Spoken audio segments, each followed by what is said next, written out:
धान किणा पंजीकरण को नहीं जोगाण मंत्री बड़ सूचना देइछंती जे आसुसी स्वतंत्र आप आसुची मालिक नथिले भी भाग चाषी करिपारिबे पंजीकरण अगस्ट 31 सुधा धान किणा पंजीकरण आवश्यक पड़िले वृद्धि कराजिबो मध्ये बोली सूचना देइछंती। ता सहित मंत्री आहुरी मध्ये कहिछंती जे भाग चाषी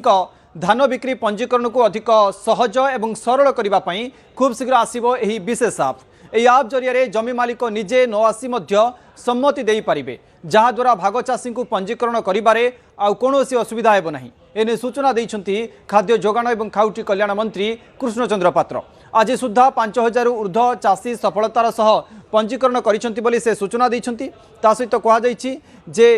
आग्रिस्टाक आईडी बाध्यतामूलक नुहे तेणु बिना आईडी रे मध्य चाषी माने ना पंजीकृत करि पारिबे। तेबे टोकन मिलिबा पूर्वरु अर्थात नवेम्बर मास सुधा आग्रिस्टाक आईडी प्रदान करने को मंत्री कहिसंती। राज्यर समस्त चाषी को यह प्रक्रिया रे सामिल करने सरकार मूल लक्ष्य। पूर्व वर्ष खरीफ ऋतु में 78 लाख मेट्रिक टन एवं रबी ऋतु में 20 लाख मेट्रिक टन धान किणा जाइछि बोली मंत्री सूचना देइछंती। ता सहित पंजीकरण शेष तारीख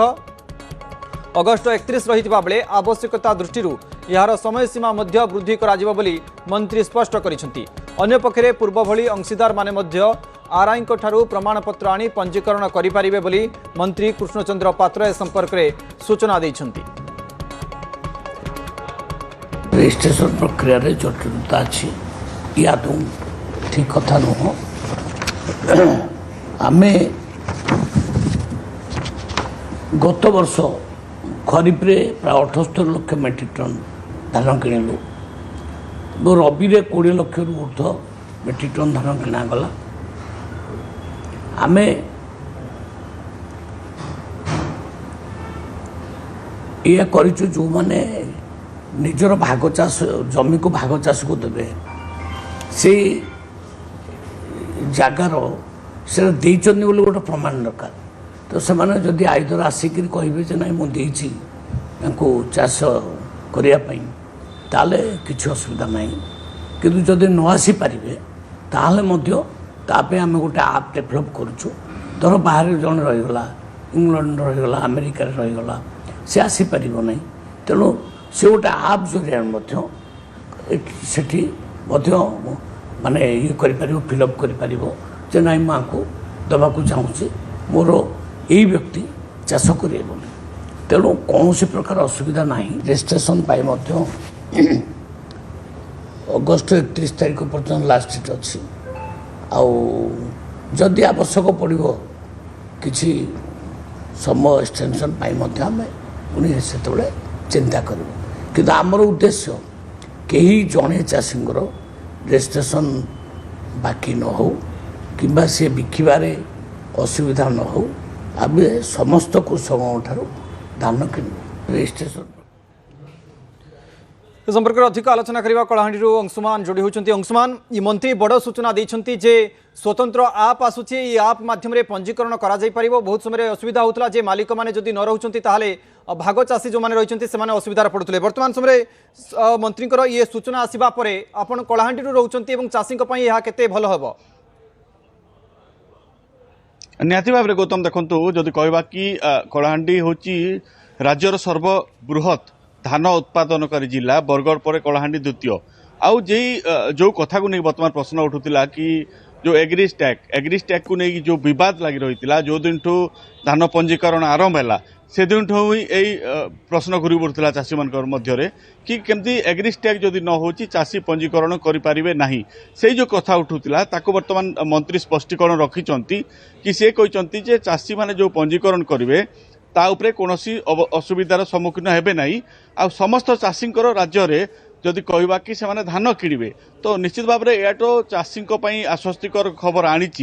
जेहेतु देखंतु यही घटना को नहीं समग्र राज्य में वर्तमान चाषी आंदोलन तेजिबा लगी। प्रथम जदि कहवा कि बरगढ़ रु गत काली गोटे विराट समावेश हो जाइए कलाहांडी में समावेश हो जाइए आउ सोनपुर कथा कहवा कि अन्य जिला राज्यर जिते भी जिला अच्छी धान उत्पादनकारी जिला जोटी कि खरीफ वर्तमान धान संग्रह हम से चाषी मान मध्य गोटे आशा और आशंका रही जेहेतु एग्रीस्टैक जदि नियम पालन करा जाए ताहले कौन असुविधा हम देखु एग्रीस्टैक कौन साधारणतः जब कहवा कि जो मालिक ना रे जो चाष जमी जो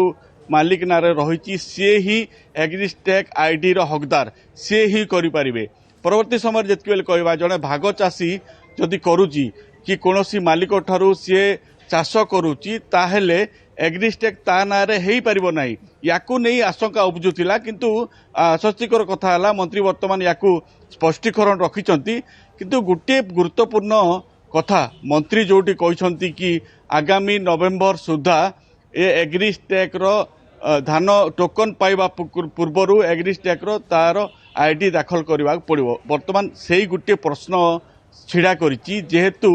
यही समस्या सेतकी बेले उपजीवनी तो या नहीं चाषी मैंने जदि कहवा आशा आशंकार रही किंतु से जहाँ भी हो जो आंदोलन धमक देते चाषी मैंने परवर्ती समय जना पड़ो जेहेतु राज्य सरकार पक्षर स्पष्टीकरण दि जाइए चाषी मान तो कौटना कौटे आश्वस्तिकर लाभ पाई। आ गोटे गुरुत्वपूर्ण सूचना देते मंत्री कि जो ऐप जरिया कि जो मालिक सहमति दे पारे देखु जदि कहवा कि साधारण आम कि चाषी सागर कथा होलु कि समय पूर्वर जड़े चाषी बापांकर वृद्ध बयस हो पाखापाखि 82 वर्ष से शज्या साई अच्छा किंतु जदि तांको नारे एग्रिस्टेक हेबो आउ सीए जड़े ही जेहेतु धान बिकवा जावाक पड़ पारे आउ से भली स्थिति रे तांको पुओ माने जो चाषी भाग चाषी हिसाब से काम करुले किंतु तांको जदि एग्रिस्टेक लागू हेबो ताहले सी निजे से चाषी को मंडी को जावाक पड़ो आई स्कैनिंग करबा पड़ो एटा को नहीं प्रश्न उठुला किंतु आश्वस्तिकर तो मंत्री वर्तमान सूचना देइचंती या नहीं चाषी मन वर्तमान उत्साह देखा मिली किंतु देखा बाकी रही वर्तमान जो नवेम्बर मसरे एग्रिस्टेक जोटा दाखल करने को आईडी दाखल करने कहुई ताकू नहीं वर्तमान उठी प्रश्न। गौतम अंशुमान आउ गोटे कथा कहुच्छी जेहेतु आप ग्राउंड रे रोचंती अनेक बार ए संपर्क में खबर जितेबाला चाषी हैरान होती अगस्ट 31 सुधा डेडलाइन रही पंजीकरण आपको लगुच अगस्ट 31 भितर समस्त चाषी पंजीकरण करें। देखु विभिन्न समय विभिन्न समस्या हुए समवाय समिति मानकर जदि कहवा केतेबेले इंटरनेट रो प्रॉब्लम हुए केतेबेले लंबा लाइन लगी थाए किंतु आमे बहुत बार देखीचु कि यही जो धार्य सीमा रही है धार्य तारीख रही है से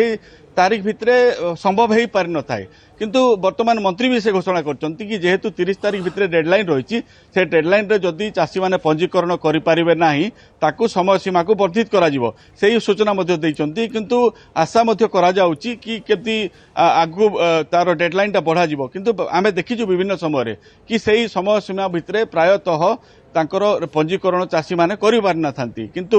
आश्वस्तिकर सूचना देइछंती मंत्री परवर्ती समय आशा रहिबो जे अगस्ट 31 भितर चाषी माने सुरुखुरे पंजीकरण करें जो स्वतंत्र आप आसो से आप माध्यम चाषी माने उपकृत हो पारे। बहुत बहुत धन्यवाद। मो सहित अंशुमान जोड़ी ए संपर्क में अधिक आलोचना करुले।